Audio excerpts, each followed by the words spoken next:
All right, here's a beautiful mosaic of Narcissus admiring himself in his reflection.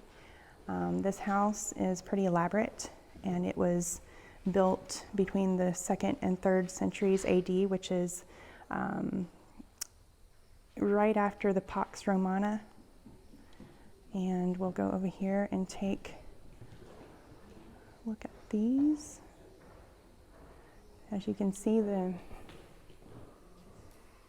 faces of these characters, they are starting to head towards a more stylized look than we saw in earlier Roman times.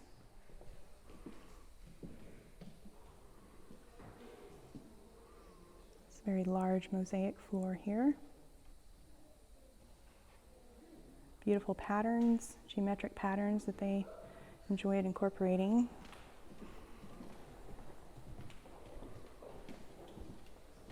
And this is one of my favorites coming up. The peacock with its full plumage.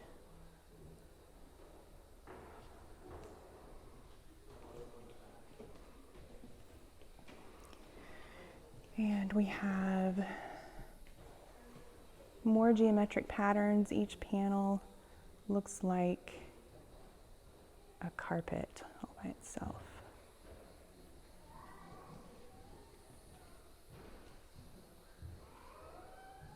There's the peristyle, which is the courtyard that would have had many plants in it and a colonnade.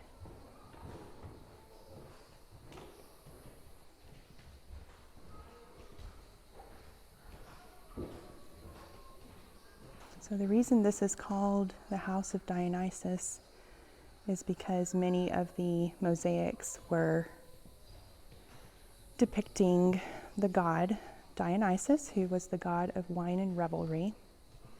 That's not necessarily what the Roman owners would have called it.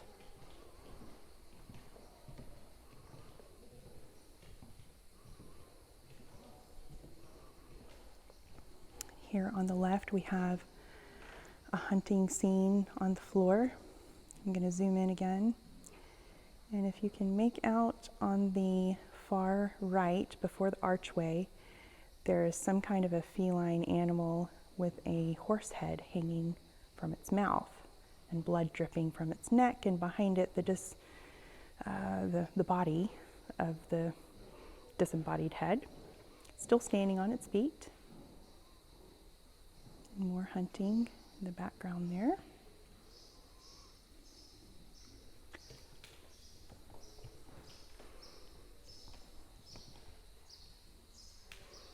And then another one of those panels that looks like just an area rug with geometric patterns on it. You can see the floor is wavy. So the test of time here is that the earth has moved, but this mosaic has stayed intact.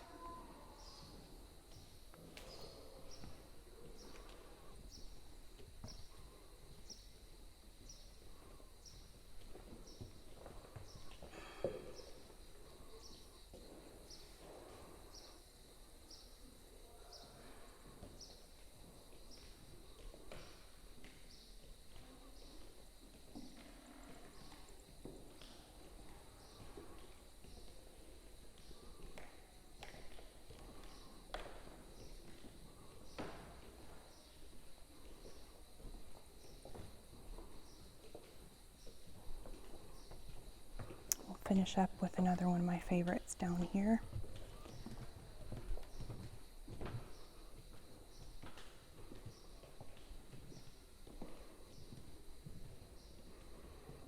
Here we have Apollo and Daphne.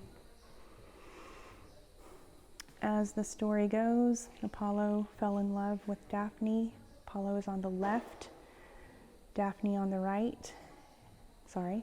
Apollo on the right, Daphne on the left, and her father on the far left, seated or reclining. And Apollo is chasing Daphne, and she is running from him, calling out for help. And her father saves her by letting her transform into a laurel tree. You can see the laurel leaves climbing up from her legs and feet. And this was the solution that her father came up with, beautifully depicted in this mosaic, along with several other panels here.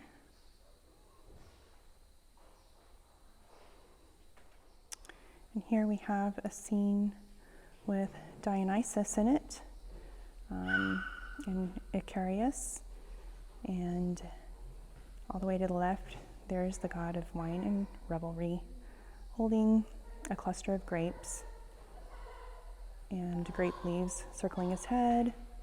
And then there's the ox cart with wine and grapes.